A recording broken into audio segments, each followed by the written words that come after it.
Gum ഗണപതയേ നമഃ. ഓം some Saraswati നമഃ. നമസ്കാരം സജ്ജനങ്ങളെ, ലളിതം സഹസ്രകത്തിലേക്ക് സ്നേഹപൂർവ്വം സ്വാഗതം. ശ്രീമദ് ഭഗവത്ഗീതയിലെ 2-ാം അധ്യായത്തിലെ ശ്ലോകത്തോടുകൂടെ നമുക്ക് തുടങ്ങാം. ഓം ശ്രീകൃഷ്ണ പരമാത്മനേ നമഃ. അഥ ശ്രീമദ് ഭഗവത്ഗീതായാ സാഖ്യയോഗോ നാംനേ ദ്വിതീയോऽധ്യായേ ചതുർത്ഥി ശ്ലോകഃ. അർജുന ഉവാച കഥം ഭീഷ്മമഹം സംഖ്യേ ദ്രോണം ച മധുസൂദന ഇഷുഭിഃ പ്രദീയോത്സ്യാമി പൂജാർഹാവരിസൂദന.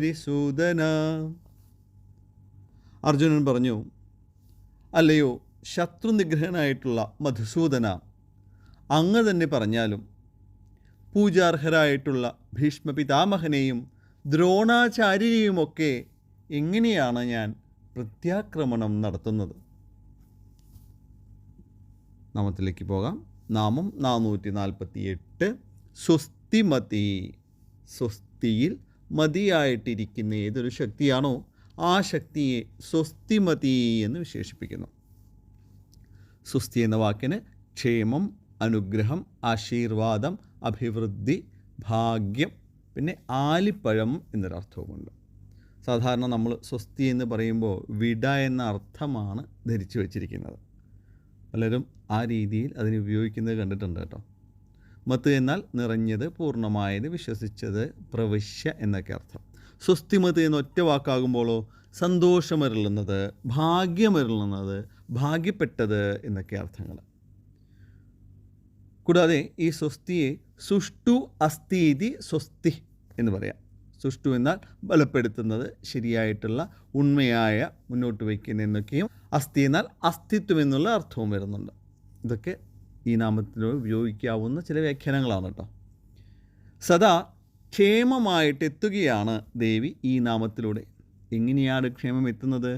ക്ഷേമം ചെയ്തിട്ടാണ് ക്ഷേമത്തെ ക്ഷണിക്കുന്നത്.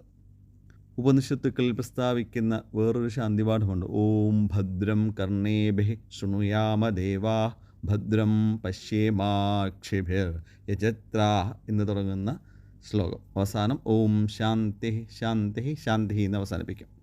അതിൻ്റെ അർത്ഥം അനാദിയായിട്ടുള്ള ആ ചൈതന്യത്തോട് പ്രാർത്ഥിക്കുന്നതാണ്. ഇങ്ങനെയാണ്: ഞങ്ങളുടെ കർണങ്ങളിൽ പതിക്കുന്നതെല്ലാം മംഗളമായിരിക്കണമേ, മിഴികൾ നോക്കുന്നയിടത്തെല്ലാം ഭദ്രമായിരിക്കണമേ, ദേവന്മാരാൽ സമ്മാനിക്കപ്പെട്ടിട്ടുള്ള ഇടത്തോളമുള്ള ആയുസ്സിനാൽ സുസ്ഥിരമായിട്ടുള്ള അംഗങ്ങളോടും അരോഗദൃഢഗാത്രത്തോടും കൂടെ ഞങ്ങൾ അങ്ങയെ സ്തുതിക്കുവാൻ ഇടവരുമാറാകണമേ.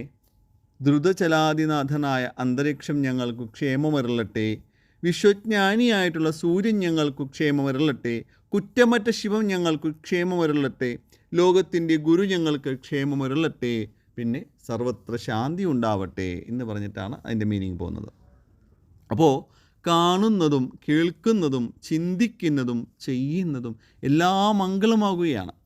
അങ്ങനെയാകുമെങ്കിൽ അയാളെ സമീപിക്കുന്നത് എന്തു തന്നെയായാലും അതിലെല്ലാം മംഗളം തന്നെയേ അയാൾക്ക് ദർശിക്കുവാനാകുകയുള്ളൂ. നമ്മുടെ ദേവീശക്തി അങ്ങനെയുള്ളവളാണ് എന്നാണ് പറയുന്നത്. അതുമൂലമാണ് അത് സ്വസ്തിമതിയായി തീർന്നത്.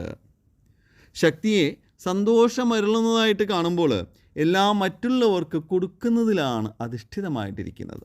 അത് ദേഹി ദേഹത്തിന് കൊടുക്കുന്നതായിട്ടോ ദേഹം ദേഹിക്ക് കൊടുക്കുന്നതായിട്ടോ സങ്കല്പിക്കാം. ഇങ്ങനെ 2 തരത്തിലുള്ള നൽകലിലും പരസ്പരം പുഷ്ടിപ്പെടുകയാണ്. നമ്മൾ ആലിപ്പഴം എന്നൊരർത്ഥവും പറഞ്ഞല്ലേ. എങ്ങനെയാണ് ആലിപ്പഴം ഉണ്ടാവുന്നത്? അറിയാമായിരിക്കും. മഴമേഘങ്ങൾ വർഷിക്കുന്ന മഴത്തുള്ളികളിൽ ചിലവ ഭൂമിയുടെ ചില ഭാഗങ്ങളെ സ്പർശിക്കുമ്പോൾ തണുപ്പ് കൊണ്ട് ശില പോലെ ഉറച്ചതായിട്ട് മാറും. അങ്ങനെയാണ് ആലിപ്പഴം ഉണ്ടാവുന്നത്.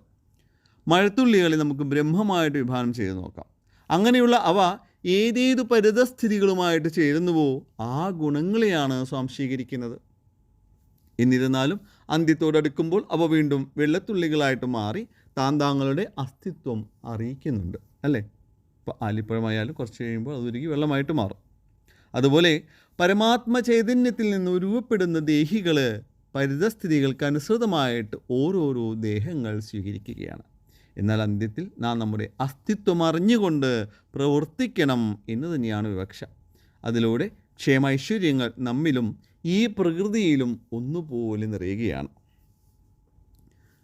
ഇതിൻ്റെ ഭക്തി നോക്കുമ്പോഴോ കർമ്മങ്ങൾക്കനുസൃതമായിട്ട് ആത്മാവിനെ ശുദ്ധീകരിക്കുക എന്നതാണ് ശാന്തിയുടെ ധർമ്മം എന്ന് നേരത്തെ പറഞ്ഞു. ശേഷം ആ ആത്മാവിന് ചുറ്റുപാടുകളിൽ നിന്ന് മുക്തിയേറുന്നത് സ്വസ്തിമതിയാകുന്ന പ്രഭാവമാണ്. നാം ഇവിടെ അവസാനിപ്പിക്കാം. നാമത്തിലെ ചിന്ത ക്ഷേമം കൊടുക്കുന്നതിലായിരിക്കണം. അങ്ങനെ സദാ ക്ഷേമത്തോടുകൂടെ ആകണം സ്വസ്തിമതി പൂർണ്ണമായി തീരേണ്ടത്. നമസ്കാര ശബ്ദം. ഓം സ്വസ്തിമതേ നമഃ. നന്ദി, നമസ്കാരം. സർവം ജഗദംബാർപ്പണമസ്തു. അന്യഥാ ശരണം നാസ്തി ത്വമേവ ശരണം മമ.